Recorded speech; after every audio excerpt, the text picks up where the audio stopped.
Pemirsa, senang sekali saya Troy Panto bertemu dengan Anda kembali. Sekarang kita berada di studio BNPB dan hari ini topiknya sangat menarik. Mengapa tidak mudik? Ya sebetulnya beberapa kali topik ini sudah pernah disampaikan.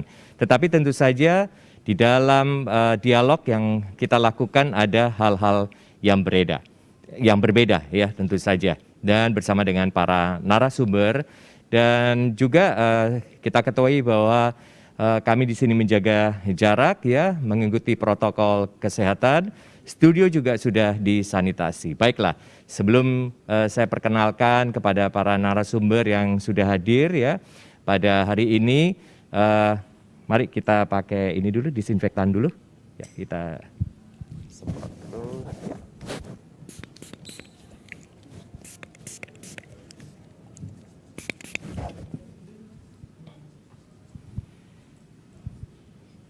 Ya baik, pemirsa kita hari ini akan membahas topik mengapa dilarang mudik ya.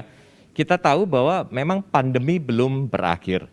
Kendati terjadi penurunan kasus COVID-19 ya beberapa waktu ini, namun justru ada data yang menunjukkan ada peningkatan yang cukup lumayan ya beberapa waktu ini. Jadi artinya apa? COVID-19 masih di depan mata dan belum berakhir sama sekali di negeri kita. Nah, data yang lain ditunjukkan bahwa selama libur panjang ya long weekend, kemudian setelah itu dan itu berkisar sekitar 7 sampai 14 hari, maka terjadi tingkat penularan COVID-19 ya. Jumlah kasus orang yang terkena COVID-19 kemudian dirawat di rumah sakit maupun melakukan isolasi mandiri juga terjadi peningkatan. Nah, hal keprihatinan lain yang perlu diwaspadai itu adalah tsunami COVID-19 yang terjadi di negara tetangga kita, di India. Dan bahkan juga terjadi juga peningkatan yang cukup drastis ya di Malaysia. Nah, hal-hal seperti itu patut diwaspadai oleh masyarakat. Nah, sekarang kita bicara soal Indonesia. Nah, kita ketahui bahwa pemerintah sudah mengeluarkan peraturan dan juga larangan untuk tidak mudik ya, lewat berbagai ketentuan yang sudah dikeluarkan. Tetapi kendati demikian, masih saja kita mengetahui di lapangan bahwa mobilitas warga ini cukup tinggi.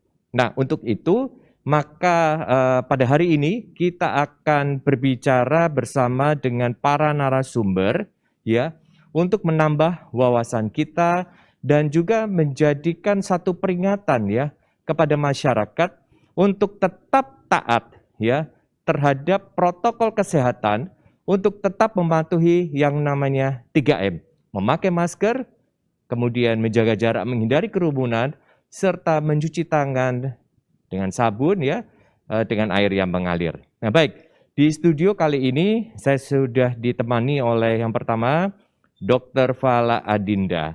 Beliau adalah anggota Sub Bidang Mitigasi Satgas Penanganan COVID-19.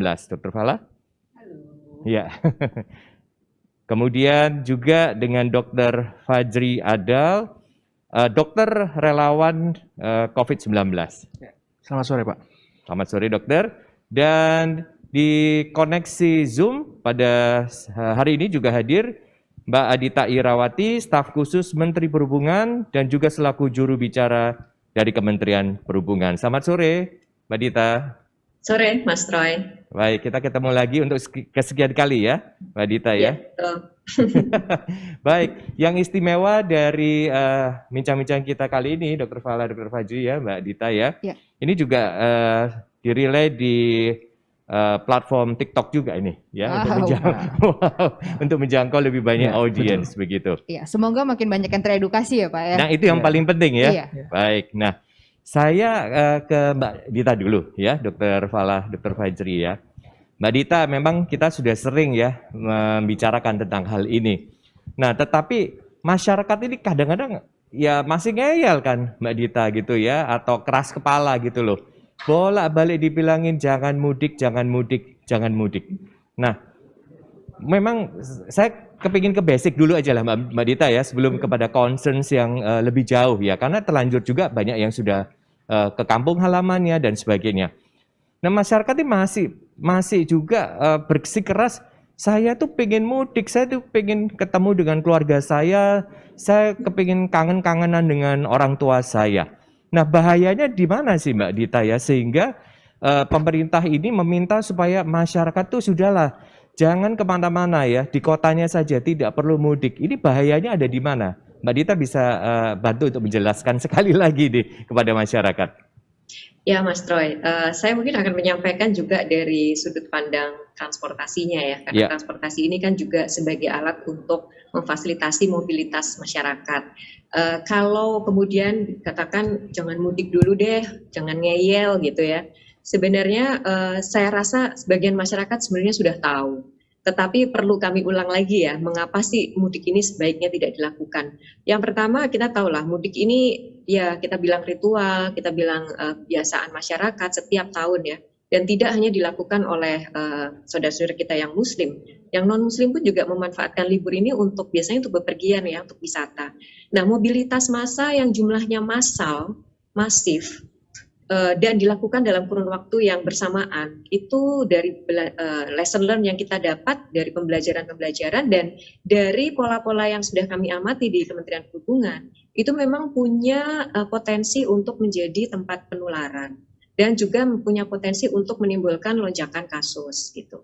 Sudah beberapa kalilah kita alami itu gitu, dan sudah berkali-kali juga pemerintah baik melalui Satgas maupun kementerian yang lain menyampaikan hati-hati gitu kalau melakukan perjalanan dan liburan panjang, karena efeknya biasanya terjadi lonjakan. Nah, ini yang pertama yang kita selalu pastikan masyarakat itu paham ya.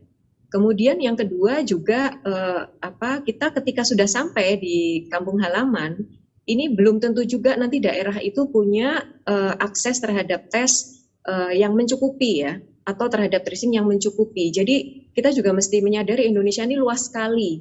Kalau kita bepergian dari satu kota ke kota lain, dari daerah satu ke daerah yang lain, bisa jadi fasilitasnya juga tidak seperti di kota-kota besar. Nah, ini juga harus kita perhatikan ya. Mungkin Anda sehat, tapi ketika Anda nanti sampai daerah tertular atau membawa virus itu, efeknya itu belum tentu nanti bisa betul-betul ditangani dengan baik gitu, karena ketersediaan dari alat-alat itu kan juga tidak sama gitu. Jadi ini yang kami juga cukup prihatin, Mas Troy.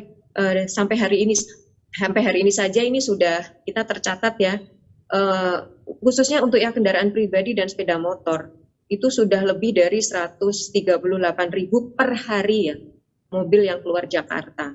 Kemudian juga motor ini banyak sekali. Sebagian memang memenuhi syarat, tapi sebagian yang lain itu adalah pihak-pihak yang ngeyel gitu ya. Kita sebagian sudah putar balikan gitu karena mereka tidak memenuhi syarat. Tapi ya memang masih aja yang bersikeras. Jadi saya pikir kita masih ada beberapa hari lagi peniadaan. Mudah-mudahan banyak yang masih bisa menahan diri, dan kalaupun yang sudah sampai juga menyadari betul bahwa di daerahnya ini mereka harus bisa betul-betul menerapkan protokol dan syukur-syukur mencoba tes deh gitu. Gitu ya, jangan sampai mereka menjadi pembawa virus ini dan malah nanti membahayakan keluarga yang ada di kampung halaman.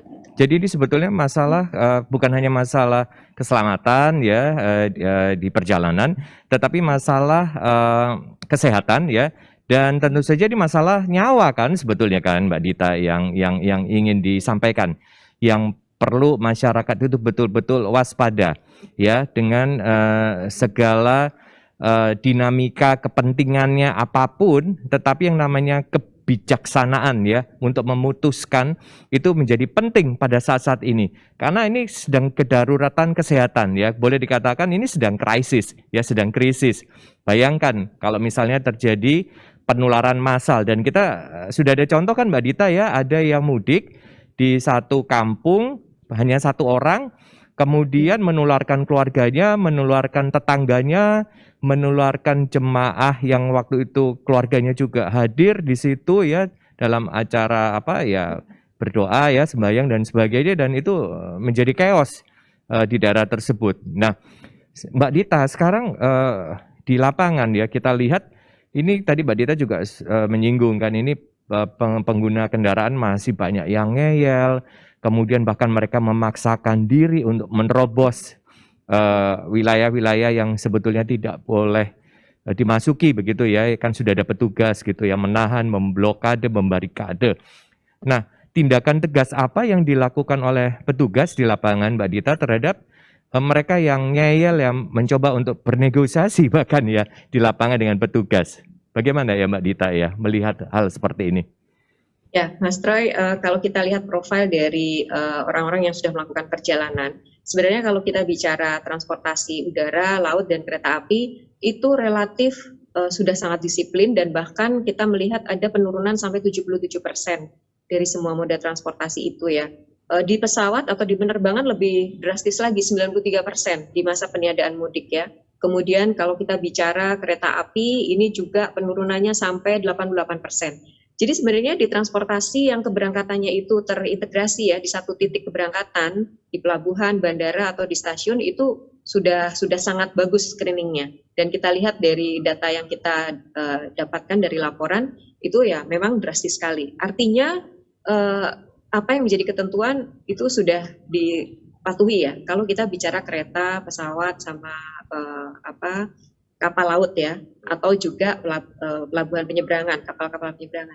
Memang yang paling menantang itu adalah transportasi darat, khususnya kendaraan pribadi dan sepeda motor. Itu sangat menantang ya, karena berangkat bisa dari mana saja, lewat jalan apa saja, di mana di situ memang ada penyekatan dijaga oleh pihak kepolisian beserta unsur-unsur di daerah. Ya memang tantangannya adalah ini sekarang masyarakat sepertinya memilih jam-jam tertentu di mana memang situasi dan kondisinya memungkinkan gitu ya.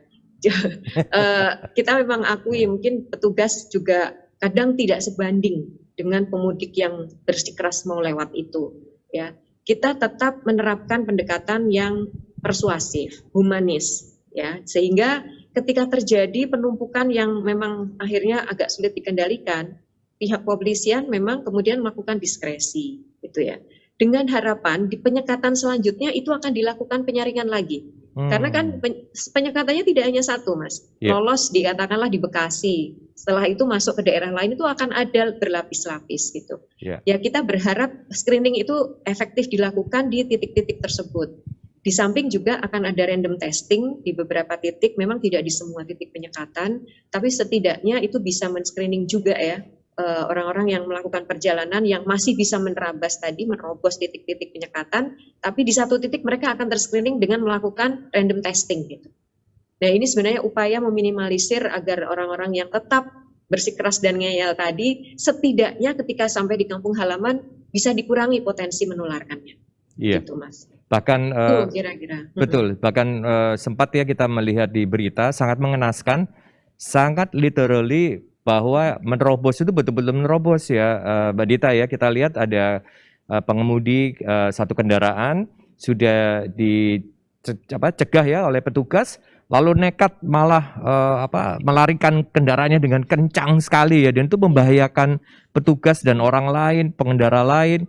Tapi ya syukurlah kemudian ya nggak bisa berkutik ya, akhirnya ketangkap juga gitu ya dalam jarak yang relatif dekat. Dan ini sangat memprihatinkan kan ya Mbak Dita ya, hal-hal seperti ini. Iya betul sekali Mas Troy. Ini yang juga kami terus menghimbau kepada masyarakat ya. Juga kami mohon bantuan juga ini kepada beberapa tokoh masyarakat, tokoh agama, dan juga tentunya pemerintah daerah setempat, khususnya pemerintah daerah yang daerahnya itu menjadi tujuan pemudik ya. Ini karena sebenarnya efeknya akan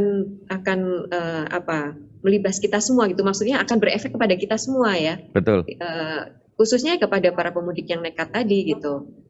Mereka mungkin sehat-sehat saja, tapi kan kita tidak pernah tahu. Apalagi kebanyakan para pemudik naik kendaraan bermotor ini tidak melakukan tes terlebih dahulu gitu.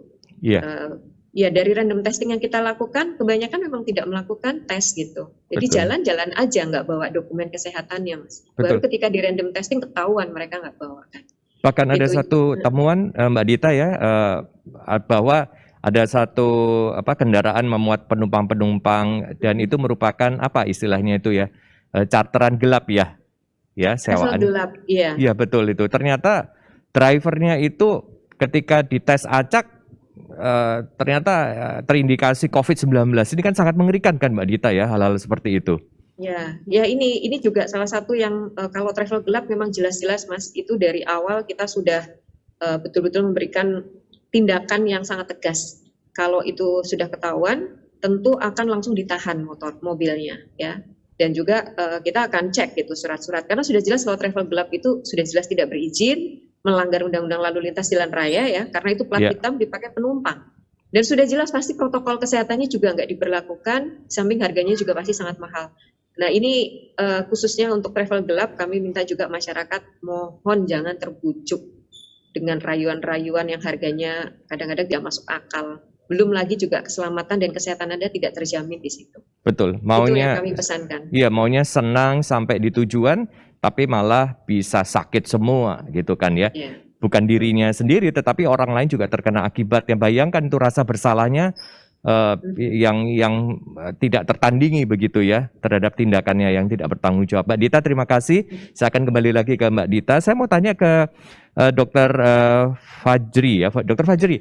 Ya, mengapa tidak boleh mudik? Bahaya sekali kan, tadi sudah disampaikan. Nah, dokter bisa menjelaskan dalam konteks kesehatan dan apa pengaruhnya terhadap keselamatan jiwa, dokter? Jadi perlu dipahami nomor satu, sudah ada datanya bahwa semakin banyak orang berpindah, itu virus akan terbawa gitu. Jadi virus ini itu kan nggak bisa dia terbang sendiri gitu. Pasti harus ada faktor atau yang membawa, ada orang atau benda yang membawa. Dalam hal ini manusia yang membawa. Jadi sudah ada studinya bahwa semakin banyak orang yang keluar rumah, angka penularan kasus akan semakin meningkat. Itu data dari FKM UI.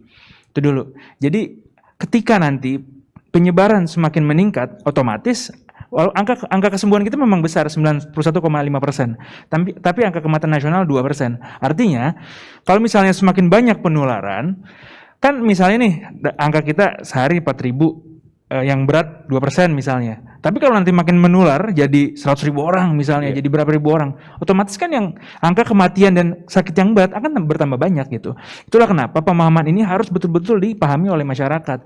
Karena masyarakat mikirnya, kemarin saya lihat tuh ada meme-meme, wah ini lebaran nggak lebaran, mudik nggak mudik, tetap corona ada, mendingan mudik aja sekalian. Belum tentu tahun depan kita ketemu orang tua lagi. Itu adalah mindset yang sebenarnya sangat salah gitu. Bahwa kalau misalnya pandemi nggak kita hentikan sekarang, belum tentu nanti kita ketemu orang tua kita. Atau bahkan kalau kita mudik, jangan-jangan kita nularin orang tua kita malah nggak ketemu orang tua kita. Jadi harus berpikir sebaliknya dong, ya kan? Itu ada pola pikir yang salah gitu. Jadi memang itu yang pertama itu. Yang kedua bahwa memang sebaiknya memang dites sebelum kita bepergian atau berangkat gitu. Dan bahkan jika dites pun tidak ada alat tes manapun yang dapat memastikan bahwa kita akan selamanya negatif gitu. Seumpama kita udah dites PCR atau antigen negatif, kalaupun itu betul kita negatif, tapi bisa aja kan di jalanan kita ketularan gitu. Apalagi naik travel tadi misalnya, itu ada kejadian dulu kecil aja kalau nggak salah itu di berita, bahwa satu orang ternyata dia nggak bergejala. Masalah COVID ini adalah tidak bergejala dan dia bisa menularkan. Tanpa gejala. Orang tanpa gejala, tapi dia udah bisa nularin kuman. Sudah bisa menularkan kumannya, virusnya. Sudah bisa nularin virus. Terus dia naik travel. Di dalam itu nggak mungkin lah 5 jam, 8 jam perjalanan, nggak buka masker, nggak mungkin. Pasti kan tertutup udaranya. Satu orang udah bisa nularin semuanya tuh. Dan itu kejadian. Akhirnya tertular tuh semua orang di travel tersebut. Waduh, saya merinding banget nih dok ya. Membayangkan bagaimana dampaknya terhadap, itu kan baru 5 orang yang ada di travel. Lalu kemudian multiplikasinya. Betul. Itu pas lebaran makan ketupat bareng sama keluarga besar. Itu yang nanti kita bahas. Gimana caranya nih kalau udah pulang. Dan lucunya dok ya, dianggap bahwa kalau sudah swab antigen itu seakan-akan sebagai paspor untuk membuka masker dan menganggap dirinya aman. Apa betul itu dok? Itu? Tidak, bahwa PCR itu memang bagus, tapi tetap ada yang namanya negatif palsu sekian persen gitu, walaupun kecil tapi tetap bisa gitu. Jadi PCR negatif, swab antigen negatif belum tentu memastikan bahwa kita 100% akan aman selama 2 minggu ke depan, enggak. Jadi bisa aja kita ketularan di jalanan atau masih masa inkubasi ya, masih. Jadi ketika virus masuk dalam tubuh kita butuh waktu tertentu sehingga kita menimbulkan gejala atau sampai menularkan suatu penyakit gitu, atau sampai tesnya positif itu butuh waktu yang namanya masa inkubasi. Ya. Itu antara 2 hari sampai 2 minggu, rata-rata 7 hari. Nah kalau orang misalnya nih ketularan baru 2 hari, ada nih kejadian, saya pernah bacanya di paper di MMWR di CDC, pernah dilaporkan bahwa ada anak-anak nih pengen kumpul keluarga gitu, jadi keluarga besar di hari raya begitu di sana, kemudian 2 hari sebelumnya di swab antigen negatif, kemudian kumpul nih 2 hari kumpul, ternyata belum bergejala saat kumpul itu, tapi 2 hari kemudian saat kumpul-kumpul itu mulai bergejala. Akhirnya itu outbreak besar. Sekitar hampir belasan orang keluarga tersebut itu kena semua. Jadi segitunya. Jadi alat tes apapun tidak akan bisa memastikan bahwa kita pasti tidak membawa virus gitu. Iya. Tapi lebih baik dites memang, apalagi nggak dites. Kemarin menariknya 4.000 orang yang dicek itu kan, Pak Erlangga bilang kan, ada 4.000 positif COVID dari 6.000 orang. Pas lagi dicegatan itu kan, pas lagi mencegah. Iya, baik. Ya, dan termasuk salah satunya adalah salah persepsi tentang wah saya udah divaksin berarti saya tenang nih gitu kan, ya saya tidak apa-apa. Oh iya. Ya, itu kan hal yang sama kan, yang betul pemikiran yang keliru. Betul. Vaksin COVID-19 belum tentu seseorang tidak akan tertular COVID.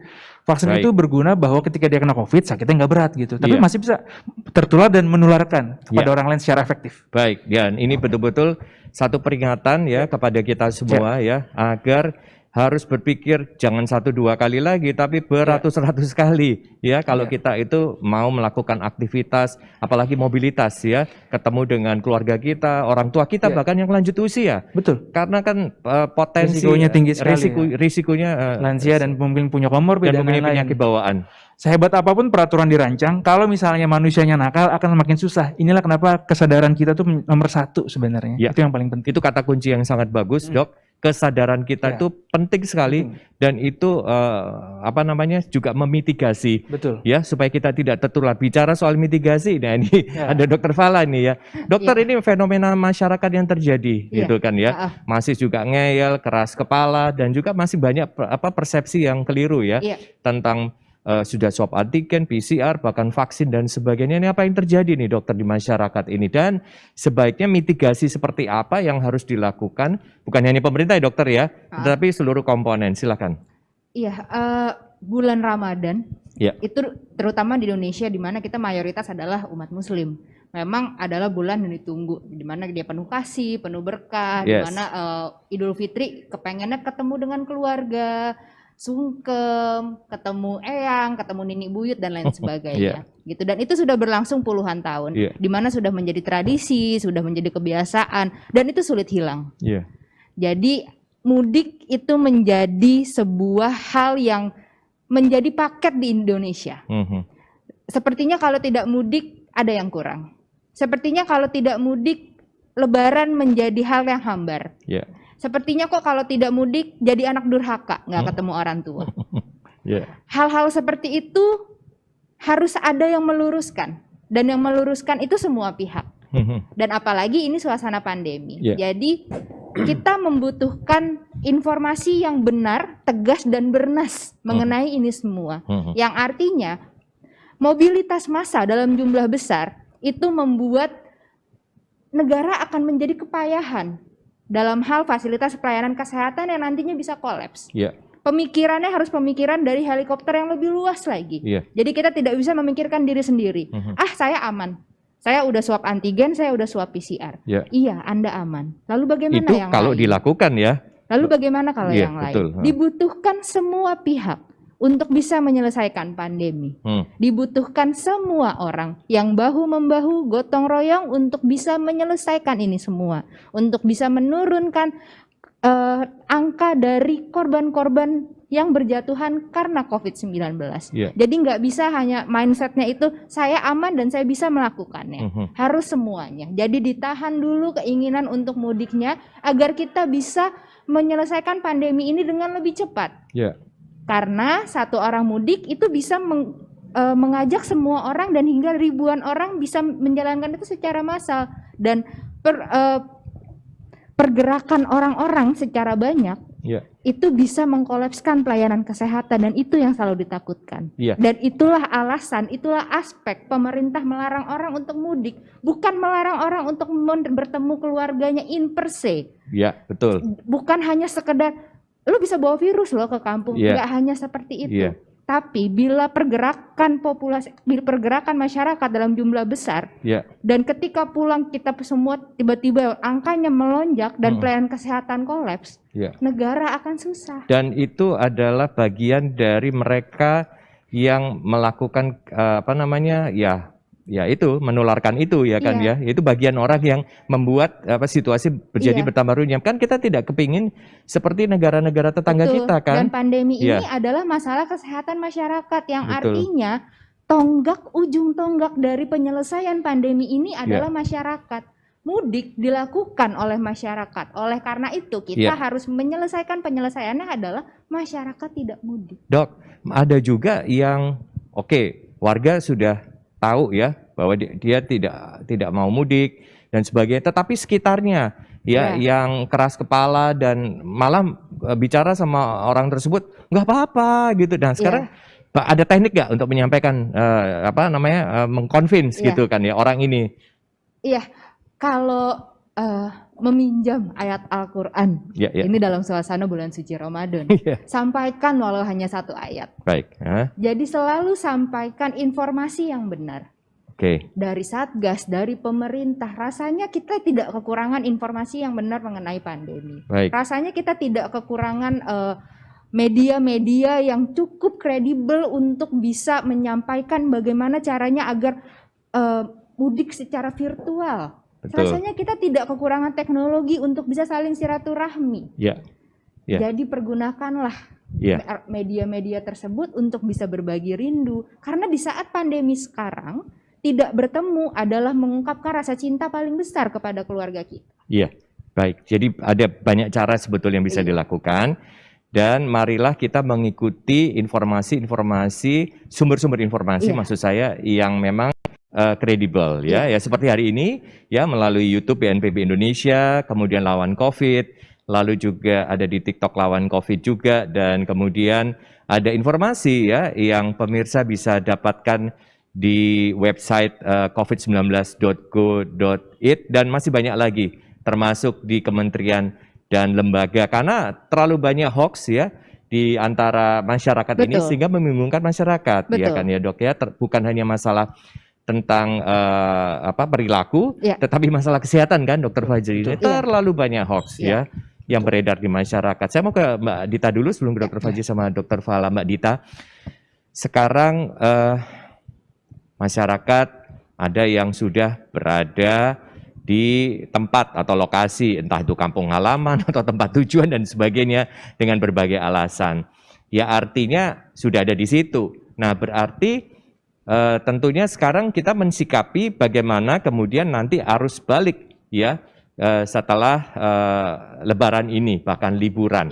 Silakan Mbak Dita, bisa dijelaskan persiapan-persiapan apa saja, kayak memang ini menjadi berat ya buat pemerintah dan juga aparat, tetapi tentu saja kita ingin mendengar bagaimana persiapannya. Silakan Mbak Dita.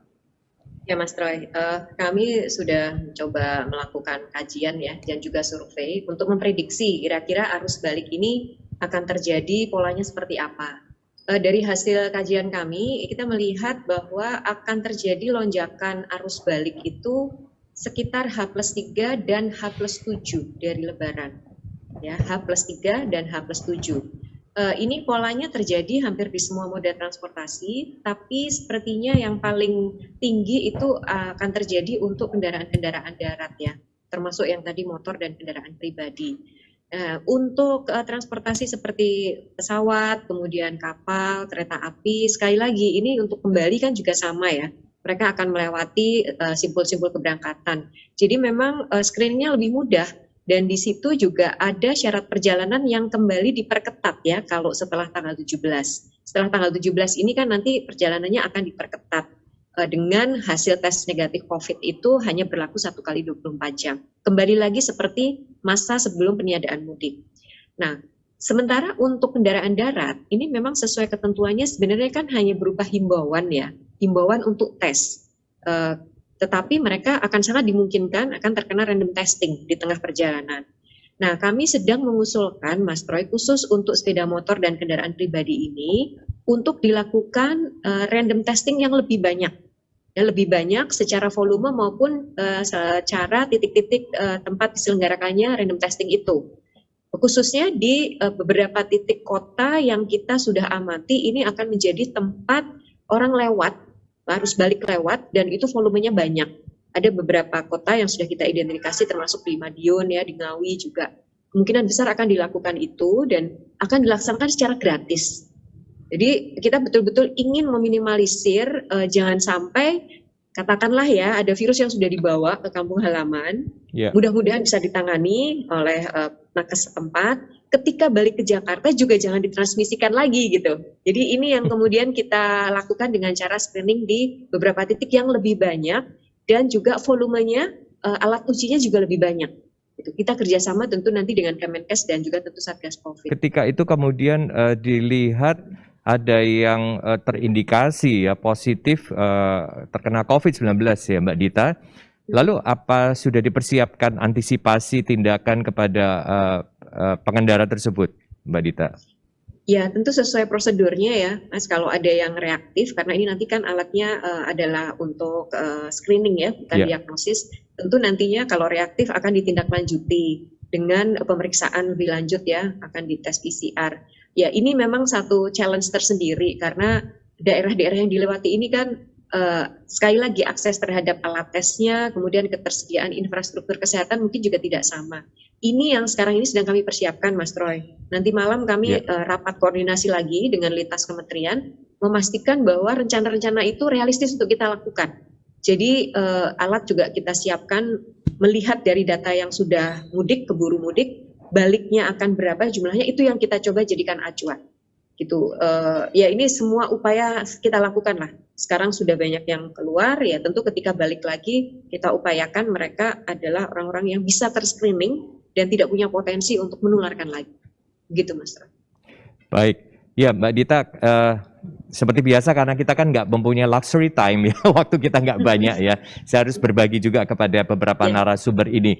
Nah Mbak Dita, di ujung daripada apa yang disampaikan oleh Mbak Dita ya, karena ini kan ya dalam beberapa waktu lagi sudah Lebaran ya, dan kemudian hiruk pikuk mungkin agak mereda ya tentu saja karena kan sedang merayakan hari besar begitu. Tetapi kemudian efeknya seperti Mbak Dita sampaikan itu beberapa hari setelah Hari Raya Idul Fitri ya.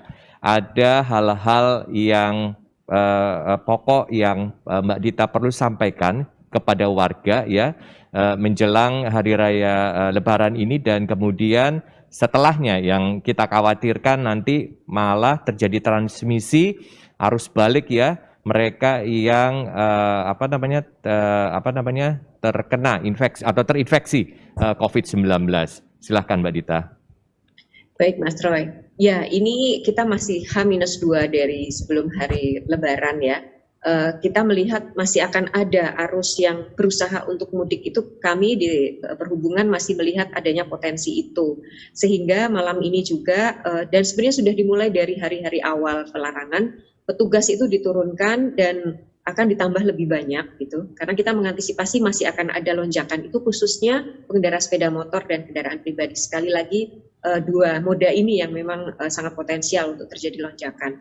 Nah, kami tentunya masih berharap ya dengan meminta kepada masyarakat ini bahwa kembali lagi kalau mereka masih bersikeras itu sebenarnya efeknya tidak kemana-mana, efeknya ke diri sendiri kok gitu, ke diri sendiri dan orang terdekat. Jadi tolong yang masih belum pulang ingat-ingat itu gitu, bahwa masih banyak sekali potensi yang akan terjadi kalau Anda nekat, Anda pulang, Anda bawa virus itu dan merugikan keluarga di rumah, orang terdekat sendiri. Itu yang pertama. Yang kedua, kalau yang sudah ada di kampung halaman saat ini, tentu jaga-jagalah prokes ya. Akan ada aktivitas silaturahim, ketemu sama saudara. Bisa jadi Anda cium tangan, Anda cipika-cipiki. Itu benar-benar tolong betul-betul sudah terlanjur di kampung nih ya. Jadi ya sama-sama sekarang kita juga mencegah ini jangan sampai terjadi penularan gitu.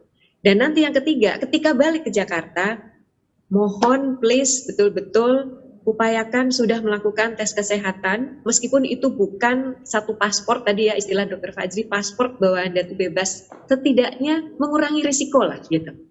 Mengurangi risiko dan tentu protokol kesehatannya juga harus dijalankan gitu. Itu Mas Troy mungkin yang bisa disampaikan untuk hari ini. Iya, Mbak Dita. Depan pasti kita akan terus juga bicarakan himbauan-himbauan itu. Ya, terima kasih Mbak Dita. Dan memang banyak hal yang ingin disampaikan, tetapi paling tidak itu intinya sudah disampaikan Mbak Dita ya kepada kita semua. Nah, dokter ya, ini dibandingkan dengan negara-negara lain ya, transmisi penularan COVID-19 ya.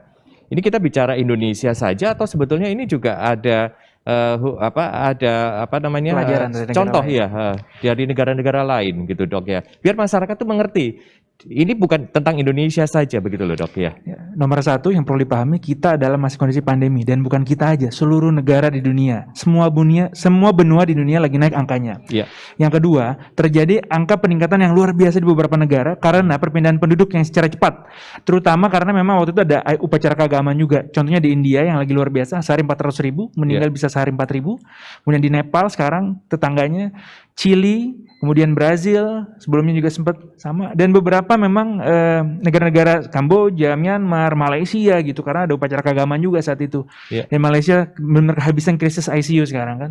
Di Jakarta saya dengar ICU mulai meningkat lagi katanya. Poinnya adalah bukan narasi ketakutan, tapi narasi kewaspadaan, bahwa ada banyak bentuk dari kasih sayang kepada keluarga gitu.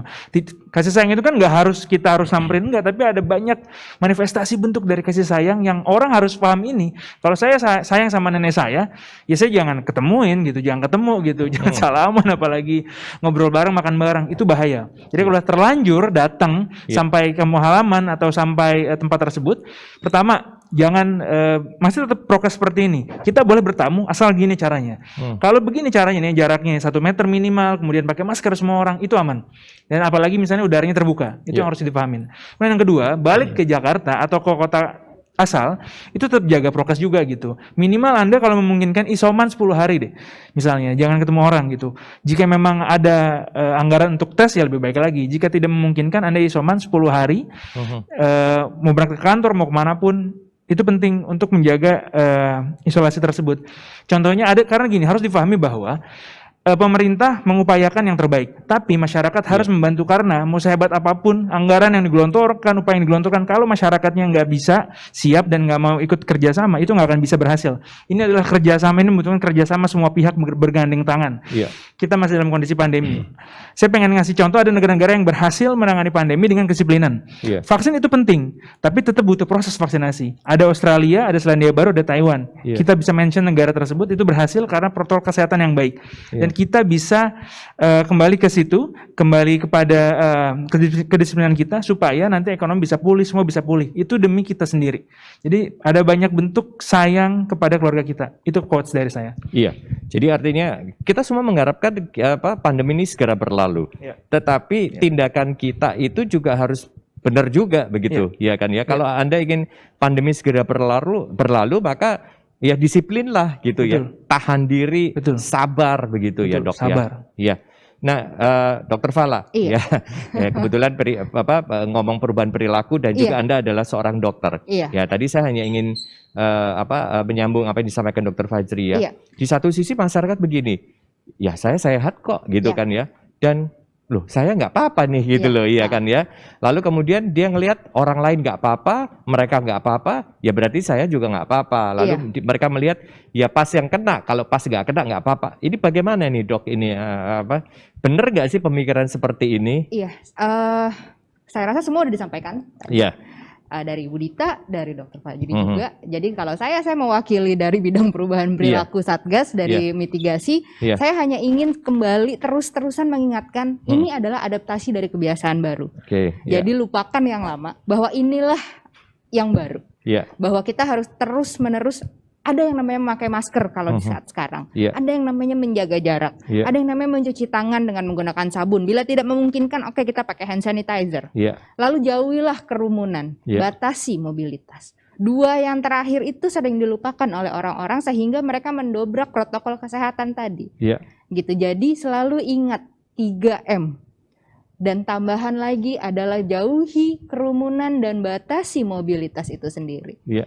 Itu selalu digalakan oleh pemerintah dan pola itu dibuat untuk bisa menyelamatkan semua orang, untuk bisa kita kembali mengekspresikan rasa cinta kasih kita agar kita bisa kembali lagi nanti Lebaran bertemu dengan eyang nini kita, eyang buyut kita dan lain sebagainya. Jadi tidak benar ya bahwa kemudian berpikir bahwa oh dia nggak apa-apa, berarti kan ya saya juga nggak apa-apa pada akhirnya itu. Karena protokol kesehatan itu dibuat untuk melindungi kita dan yang lebih utama untuk melindungi orang lain. Ya, betul sekali.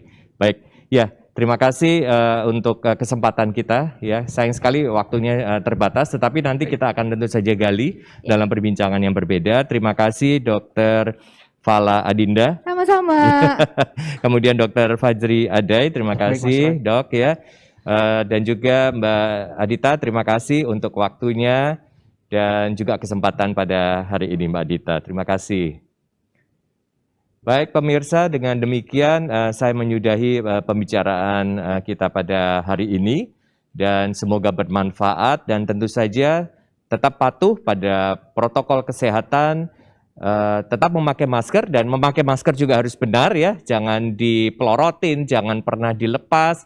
Dan satu hal ini ya, sebelum kita menutup perbincangan kita ya, betul ya Dr. Fala, Dr. Fajri ya, kadang-kadang orang menganggap kalau lagi berbicara dengan teman, kemudian apalagi itu teman akrab begitu ya, lalu dicopot maskernya karena menganggap sama-sama sehat ya.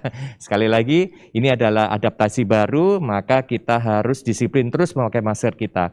Dan penularan tinggi juga pada saat kita membuka masker, makan bersama dalam jarak dekat ya. Itu sudah sering itu pasien-pasien yang mengaku tertular pada saat itu. Nah, selain memakai masker secara baik dan benar, tentu saja adalah tadi sudah diingatkan kita harus menjaga jarak betul-betul ya. Seperti hari ini pun kita 1,5 meter ya. Kemudian hindari kerumunan. Ya, kemudian kita harus bisa menahan diri kita untuk mengurangi mobilitas kita. Dan juga jaga kebersihan tubuh kita, jaga kebersihan tangan kita, cuci tangan pakai sabun dengan air mengalir atau dengan disinfektan. Bahwa kesehatan itu bukan hanya untuk diri kita, tetapi orang lain itu patut kita perhatikan. Terima kasih atas perhatian pemirsa semuanya. Salam sehat. Salam tangguh, dan seperti yang dikatakan oleh Kepala Satuan Tugas Penanganan COVID-19, Kepala BNPB, lebih baik kita cerewet ya, terus-menerus kita menyampaikan pesan ini daripada jatuh korban COVID berderet-deret. Salam sehat. Terima kasih ya Mbak Fala. Ya, terima kasih. Terima kasih Mbak Dita.